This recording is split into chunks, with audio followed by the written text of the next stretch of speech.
I'm going to talk about a few things here. I'm going to start with KSA. KSA, what do you think it means? So we're discussing the subject of the measure of knowledge, skills, and ability. So that's what KSA stands for.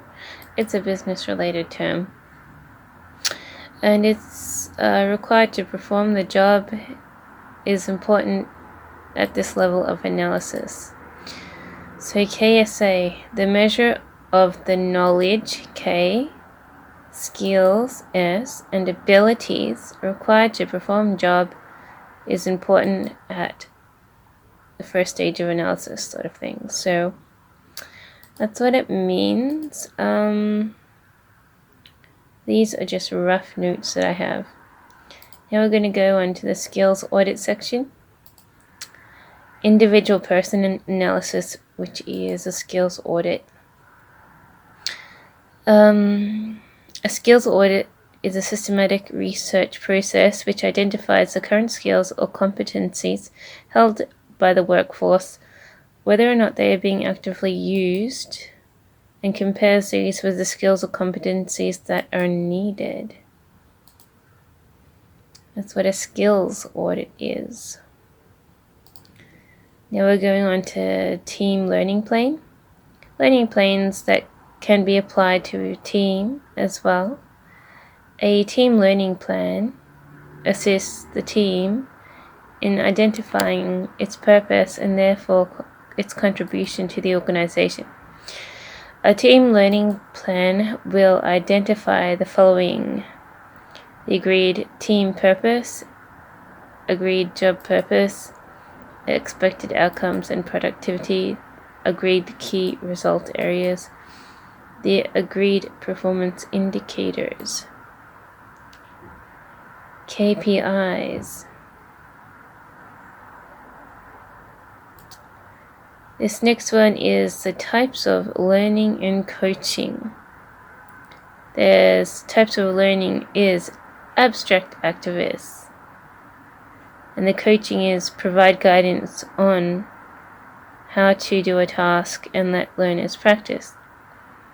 The next learning is abstract reflector. Know your stuff, support your training points with plenty of demonstration experience and explanation. Next is concrete activist. Stand back and let the learners discover things for themselves. And fourth is concrete reflector. Motivate learners, give explanations, show plenty of reasons to learn and benefits derived from learning. Yes, that's what every school teacher needs. Okay, the next is the Fielder-Silverman model. Active learners who learn by trying things out. Reflect learners who learn by thinking things through on their own. So that's the opposite to the active one. So the positive, active learners who try to learn by trying things out. The other side is reflective learners who learn by thinking things through on their own. Indicative learners who prefer information to move from specific to general. And the opposite of that is deductive learners who prefer information to move from general to specific. Sensing learners who prefer concrete practical learning activities, focusing on facts and procedures. The opposite to that is intuitive learners who are more conceptual, innovative, and theoretical.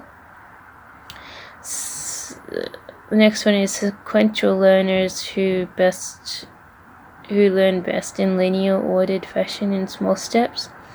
The opposite to that is global learners who are holistic system thinkers, learning in large heaps. And last one is visual learners who prefer visual representations such as pictures and diagrams. And the opposite to that is verbal learners who prefer written and spoken explanations. That's a big thing. People who like pictures are also spatial learners. Okay, the home and brain dominance classification. This model classifies learning preferences using two continuums, the first relating to a preference for left brain thinking and right brain thinking, and second is cerebrum thoughts or limbic emotions. Those are the 4 areas of brain functioning. So left brain is logical, right brain is creative, and then there's cerebrum, which is thoughts, and limbic, which is emotions.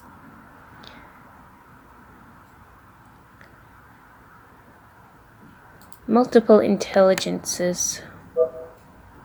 Howard Gardner identifies 9 types of intelligence.